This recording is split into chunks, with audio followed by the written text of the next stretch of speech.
Siddhant here loves tandoori chicken, do you? Yes.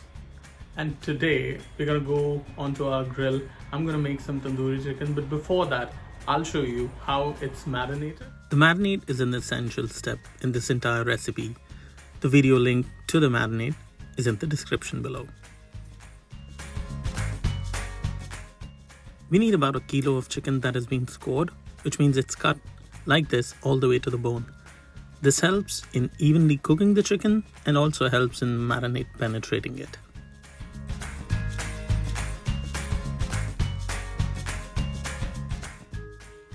Let's start with seasoning the chicken.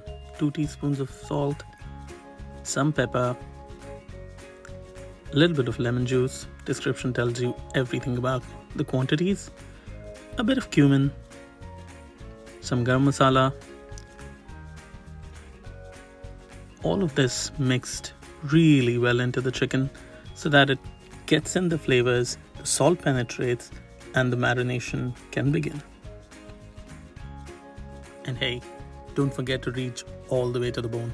Absolutely essential.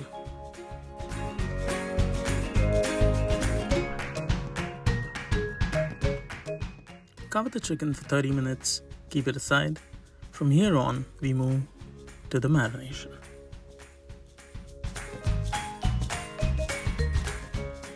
To begin the marination, we mix 3 tablespoons of Greek yogurt with about half of the marinade that we will use.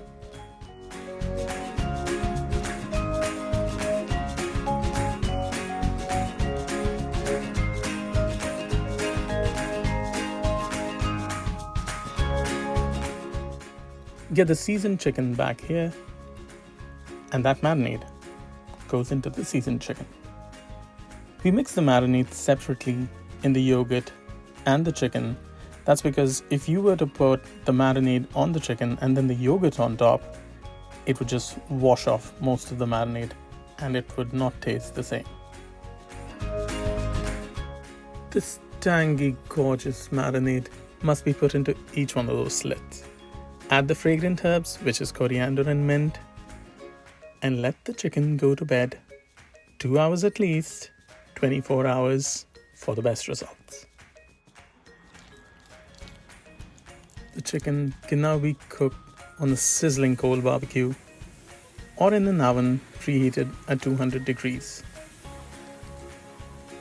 Basting the chicken with some butter or some ghee keeps it moist and enhances that smokiness.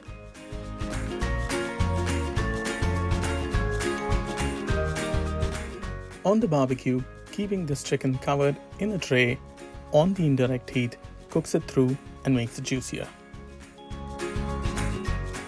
And to get that dark, amazing char onto your chicken, put it back on the coals just for 2 or 3 minutes. And if you're using an oven, just crank up the heat to a maximum for an additional 5 minutes for the same gorgeous results. Savor this tandoori chicken with some pickled onions and chutneys. I made videos for those too. If you like the video, please do subscribe, share and like. Bye bye for now.